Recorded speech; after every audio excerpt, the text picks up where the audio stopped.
What is happening, YouTube? Thanks for joining me again, Finns Nation, and all other NFL fans.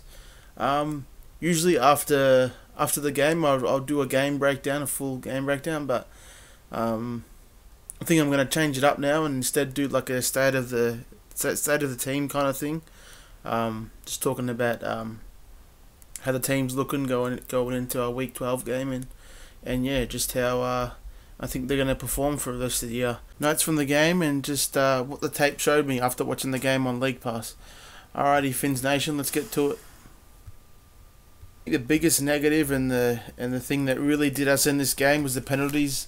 The team performed.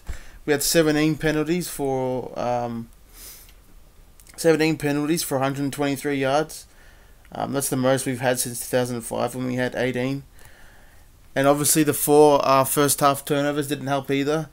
The Buccaneers scored 17 points off those turnovers. So just from the outset, Jay Cutler came out playing like absolute shit, which he does a lot of the time. You never know what you're going to get from this guy.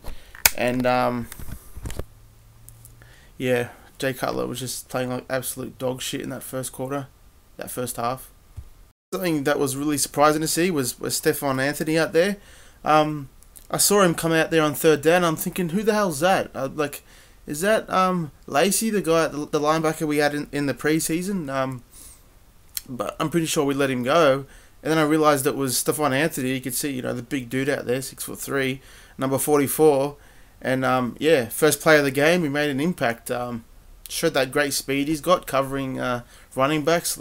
Like I said when we traded for him, he's got really good coverage skills against running backs and tight ends. As long as the running backs aren't too speedy, he does a pretty good job. So did an awesome job coming downhill, and obviously the running back was feeling his pressure and dropped the ball. And yeah, it was awesome to see Stephon Anthony out there. Want to see him get more playing time than just on third downs. Chase Allen did play pretty solid, but Stephon Anthony, really want to see him out there more. Get him out there on first downs. Why not? He's a big body. I'm sure he can come downhill and help the run game. So help to alleviate the loss of Ray Maualuga. Not the loss like an injury, but we all know what happened with Maualuga. So hopefully Anthony can step in and help after we lost one of our veterans. That one-handed catch Landry made in the first quarter was just so awesome. One of the best one-handed catches he's had all year and last year.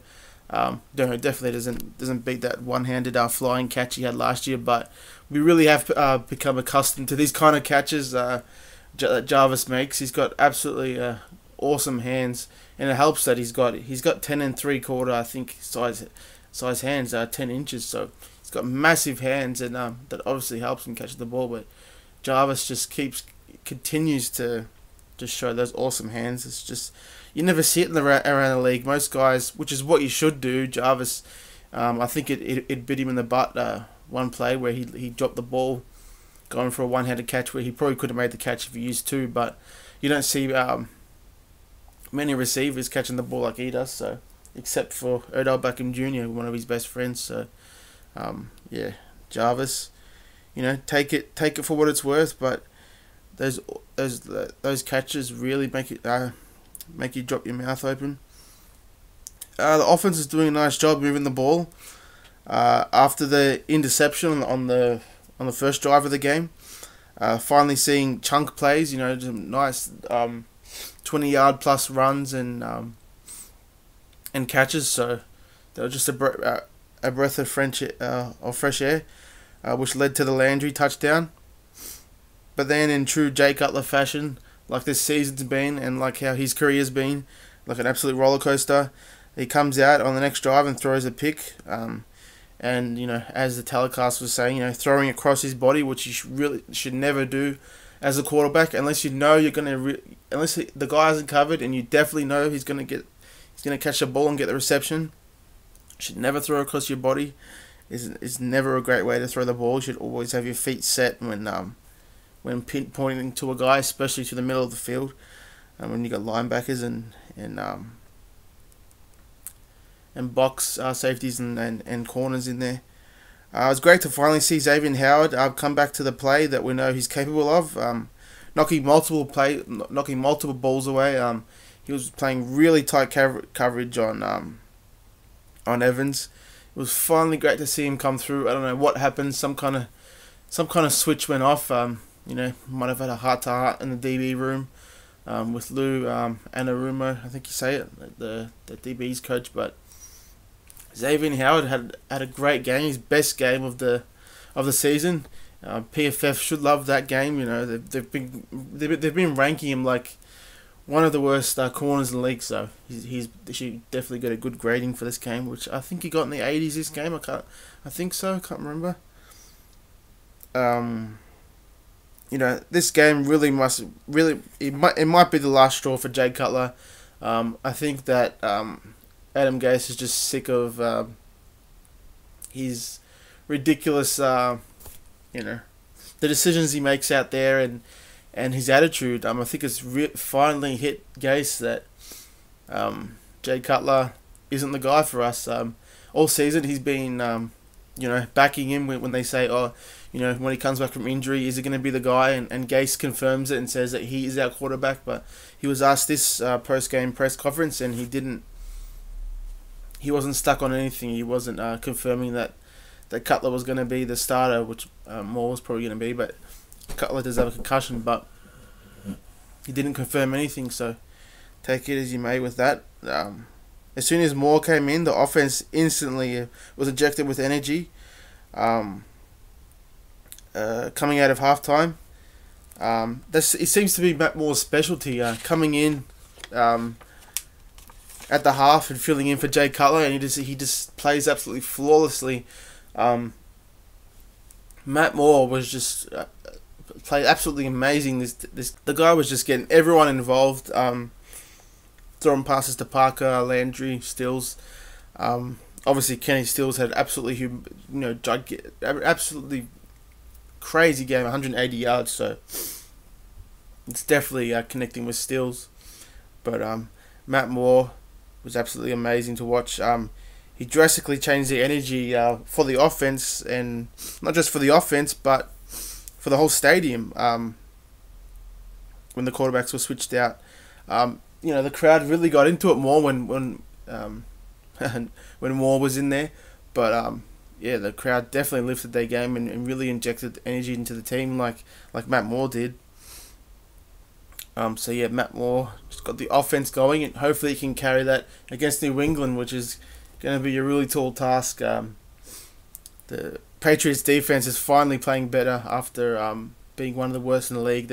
I think they're finally getting their groove and playing as a unit and learning how to stop the opponent. But hopefully Matt Moore can carry over to what he did in the second half against the Patriots.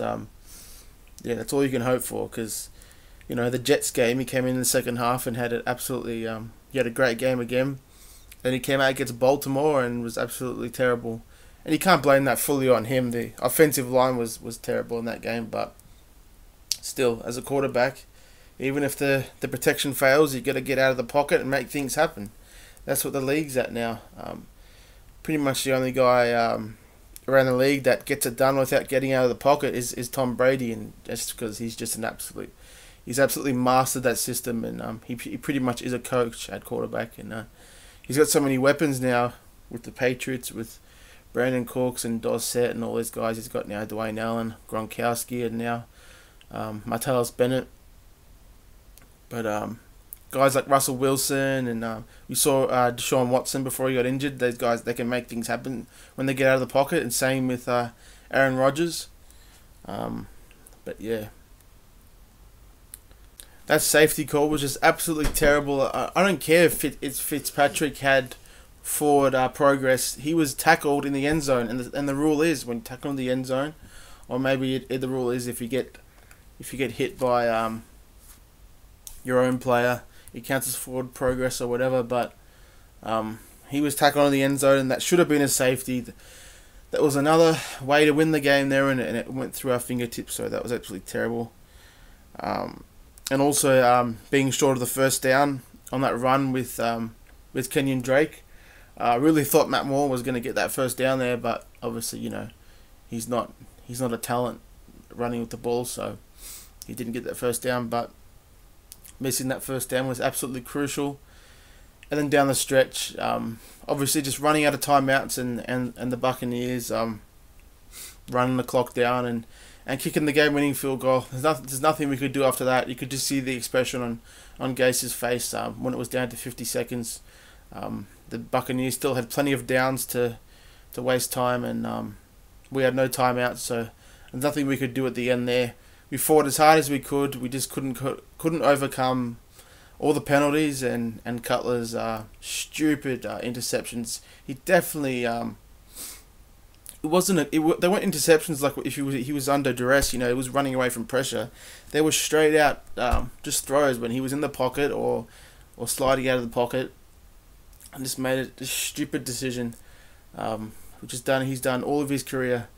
Gase thinks that their relationship can propel him past Cutler's flaws as a player and a person, but it's just not going to happen. Looks like Matt Moore's going to have to be the guy. Who knows how many games we're going to win this season? Maybe 7 or 8. I don't even know. Maybe 6. I'm not for sure. We've got a pretty hard slate. The most winnable games I see is against Buffalo, especially now. The Buffalo is in a worse position than us.